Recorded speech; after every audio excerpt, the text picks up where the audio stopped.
Sims for Create a Sim with my D&D characters here. This should be the 17th character, if I'm doing the math in my head right, of the series. If you haven't seen the previous ones, there's a link down in the description below to the playlist so that you can go check out the ones that you've potentially missed or watch from the beginning. But basically, I am creating my D&D characters, or attempting to create them, in Sims. So I have drawn these characters out with how I sort of wanted them to look, and that's sort of what I'm using as the basis to create these Sims. You should have already seen the drawing. I do put the drawings in all the videos. I only put them for a brief moment so that they're not taking up like the whole, like a big chunk of the screen, the whole video, but I do always put them up at the beginning so that you could see how I drew them out and how, like, I sort of wanted them to look. Obviously, they're just, like, line drawings of them, in a way. Like, they're not colored in or anything. I have a little bit of shading on some of them where I felt like it needed it. But, for the most part, they're just, like, you know, a simple drawing. And the colors more come out in the Sims themselves, in this case. So, I am working on Valencia here. Valencia Arlargo, which is, she is like a Azamar. I'm making her background for like the other half of her, because like Azamars are like angel and like a mortal being had a child, so I'm taking as her mortal being a high elf, so she's got some elfish features with some more mystical looks to them because that Azamar part of her coming out. So I do make her try to look a little bit more glowy and sparkly, I hope. I can't actually remember if I gave her the full-on body glitter, because I have, in my tattoo section, I have full-on body glitter, and it makes their skin look a little bit shiny, and I've been using it on characters who I thought needed it, like my Azamars, my Fairy, the previous one that was right before this, Minka, who was my slime girl. So I can't actually remember if I used it on her, and I almost think I didn't, which is slightly disappointing, because the more I think about it, the more I'm like not sure that I used it on her.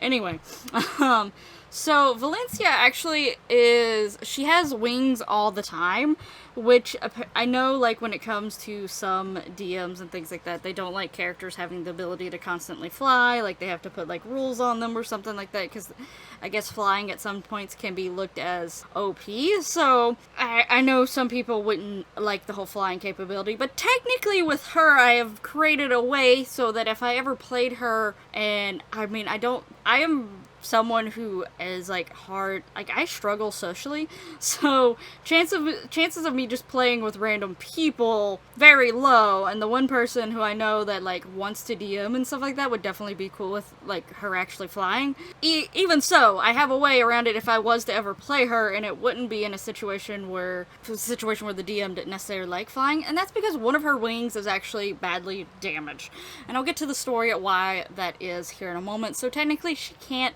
fully fly. I'm sure that maybe she can get some flying, just a little bit, but not really much. I didn't actually have any angel wings that looked like they were in my game. The ones that I did have, I had them at one point, but they were like glitching out, and they would, if they randomly were given to a sim, so like whether it was an NPC or one of my characters and it was like one of the outfits that it just randomized, like every day or something like that, or formal and such, and I didn't know it, when I would go to it, I couldn't remove the wings. Like, nothing let me remove the wings. Even if I, like, hit X at all, like, took everything off of them, the wings still stayed, so I had to get rid of them in my game because they were just glitched, and they would just constantly be on there all the time, even if they were supposedly removed. So yeah, the closest thing I used was like these white fairy wings that I thought was really pretty because I wanted her wings to be pretty. So yeah, I didn't have the angel wings, but I do still give her wings, obviously. In The Sims, she doesn't have the one side that's damaged, like in my drawing, but that is a very specific detail that I don't think would be really easy to find CC for, even if I tried.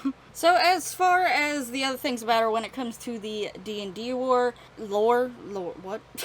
The D&D aspect of it, she is a Twilight Domain cleric. Now with her story, I never really picked the specific one, but I want to imagine that she was a different domain until like something happened in her backstory. Now she's the Twilight Domain, which because of things that had happened, she changed. And basically her main goal is she actually is traveling around with her boyfriend. This is going to be one of the couples of the house. Once they get put, I am putting them into a big giant house all together. And this is going to be one of the things to see if these two stay close and actually stay in love with each other and see if anything happens. So, yeah. Anyway, but so she basically wants to, at this point, like, she's lost a lot of the things that she had before, so she just wants to be with him, sort of help him and protect him when she can, and also she wants to be an inspiration to potentially other Asmars who end up in a similar situation to her, and such, like, you know, yeah, it's gonna suck, but, you know, you could do it, like, it's your life still to live, so you should be able to make some of your own decisions when you feel like it's necessary. So that is, like, her whole thing for, like, D&D. Now, into her backstory, as I mentioned, she does have a boyfriend. He will be the next one created. So, like I was talking about with Minka's, that I ended up putting her in a group after the fact. These two are in between the group that Minka's a part of, so you don't get to see the others that Minka's grouped with, but you will see these two. I do have some group shots of these two together once his video goes out, because he's the last one out of this lovely couple. But she just, I'm not going to go too much into him, but I do have to mention a little bit about him just to talk about her backstory. So he is a tiefling, and in the world of D&D, tieflings and Asmar are almost very different. I sort of talked about it with Shamira's, because Shamira technically has a Asmar and tiefling background with her parents. So, I liked the whole, like, good and bad complex, not gonna lie. So you might notice that. But yeah, so she is definitely, like, before she met him, she was very devout to her particular original domain and to the group of people she was with. And she was considered, like, not exactly, like, she wasn't powerful and, like, super strong yet, but they seen extreme potential in her, and, like, they were like, she is wonderful and amazing, and, like, she's so devout, and, like, they seen her as this, but she eventually ran into her boyfriend, and she started seeing some of the other races in a slightly different light, because tieflings, along with a few other ones, people in her group did not necessarily speak highly of, but she actually didn't, she's seen him not, like, obviously I'm gonna tell you right now, he has his faults, and she even knows that, and, like, one of his main goals she doesn't necessarily agree with, but she sees parts of him that is nothing like what she was taught to believe. So she starts seeing things in a different light, and basically they get very sort of angry at her for starting to talk to this guy and eventually say that she's dating him. And they disapproved. They was like, you can't be in this relationship. Like, this is just not allowed. Like, he is a horrible person. Like, you should know better. Like, look at him. He is like a devil. So you should not be with him. But she definitely, she got a strong love for him, and she wanted to be with him, and eventually, you know, she decided to run away. They tried to get her back, and that is how her wing actually got damaged. Technically, she also has a scar on her left eye. She has that, but also where her wing got damaged, she has a spot in her hole as... hole? That sounds bad. A hole in her hand. On the right side, and eventually I don't know if you could see it as well in the drawings, but for him, he has a hole in his left hand, so they are actually holding hands when her wing and hand got damaged, so his hand also did get damaged, because she had ran to him and they tried attacking them, but they got away! So yeah, yay! But obviously in the Sims form, not only can I not represent her damaged wing, I can also not represent her damaged hand. I mean, there is wraps, actually, so I guess I could have put a wrap on her hand. I didn't think about that, because there is, I think it's in the glove section, you can actually put a wrap on the left or the right hand. So I guess I could have done that, to think about it, but it goes really far up, and it's just her hand that actually was, and not like her whole wrist and arm, but I guess it could have worked to give across the meaning, but I didn't think about that until, like, now. So yeah, now the two travel together. She tries to stay away from people who are part of her with original, like, I guess it would be a clergy. I think I'd be a clergy, yeah. So, she tries to stay away from those people, that group. Like, she doesn't really want anything to do with them, and she knows if they saw her, they would not be happy anymore to see her. So, you know, she tries to stay away from them if she can. Now, obviously, there's always going to be a chance that she's going to run into them, because they sometimes travel around too.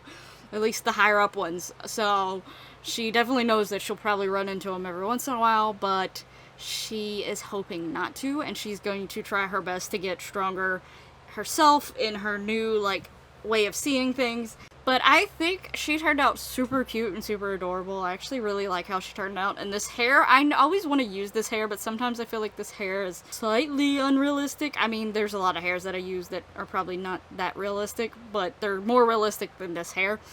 But I've wanted to really use this hair, and I find it really cute, and, like, I don't ever find, like, I think I've only used it once before, because, like, I feel like it needs the right sim for it, and the, like, right style. But the way that I drew her hair, this was actually pretty close to how I sort of seen her hair. Obviously, it's not exact, because one, her pigtails are actually supposed to be starting more towards the top of her hair. But, you know, it's got a whirly, like, wavy swirliness to it, and it's 2 pigtails. And I thought it felt pretty good, and she's got the little swirls on the side of her face. Pretty spot on for what I wanted her hair-wise. And I did want her to wear the colors red, because I just thought, for some reason with her, I really thought red stuck out. I did try to give her some lace stuff, because technically the dress I drew her with has a lot of lace details in it, so that's what I sort of tried to do. But before I forget, let's get on to the sim part of her, because I keep forgetting this part until, like, the very end. But here we go. We got the sim part. So, like, obviously, since I'm going to be putting them into this household and actually seeing how they work together, I want them to have traits and aspirations and things like that that represent the character as I see them, and see what happens. It's like an experiment / reality show feel of just throwing them all into this house and see what happens. It's gonna be like 30-some sims with all different personalities, so it's gonna be interesting. And, like, some of the things that I'm looking to see what happens, she's like gonna be, there's at least 2 official couples that are gonna be in the household, and then one that were a couple. So they had past relationships but separated.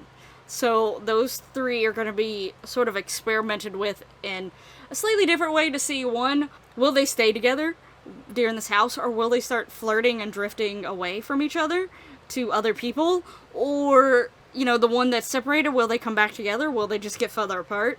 Things like that. It's going to be pretty interesting. Now, obviously, in my head lore, the 2 couples stay together. I haven't fully ever got decided if the other couple will get back together ever in my head. Part of me wants it and part of me doesn't. But anyway, that's just my little headcanon head lore. But this is a sim experiment with my D&D characters just to see what happens. But yeah, she does have the soulmate aspiration, because she left her group of people, her clergy, for her love. So, you know, love is a big part of her sort of aesthetic feel and stuff like that. So she definitely needed the soulmate aspiration, and I'm hoping to make sure that they have 5 traits each to try to make them as diverse and, like, give them a broad range of personality to see how all these go together. So the 5 traits I want to give her is proper, good, neat, creative, and gloomy. So that last one may be a little confusing. Partially why I gave that one is because, you know, sometimes she does have doubts about whether she chose the right thing, not only for herself, but for him, because now he's wrapped up into all this mess. So, like, sometimes she does get a little sad about things. Like, she does miss a few parts about her old life here and there, so she does occasionally get sad about that, but for the most part, she is perfectly fine with her new life. She's happy with what she chose. You know, everyone in their life slightly has iffy moments where they're like, what if? And so, you know, she has a little bit of that. Though she's perfectly happy with the choice she made, she still has a little bit that sometimes wonders if it was the right choice. But creative, just because I imagine, like, something about her just screams like she would be creative if she got time to just sit down and, like, draw and stuff like that. I see her as someone who potentially would draw a lot. But the other stuff is neat, good, and proper. That just speaks to the root of her nature. She definitely was, like, a very much a googie egg type being. So that is, like, her whole thing. And those 3 are the main ones that I'm going to give her if the mod isn't working when I start doing the build of putting them into the house. So yeah, that is Valencia. I hope you like her backstory and like how she turns out. Let me know what your thoughts down in the comments below. And I hope you're looking forward to the future creations as well. Let me know who's your favorite so far. And for now, I'm going to be ending this episode here. Like, comment, subscribe, and you know, all that lovely YouTube goodiness. But until next time, bye-bye!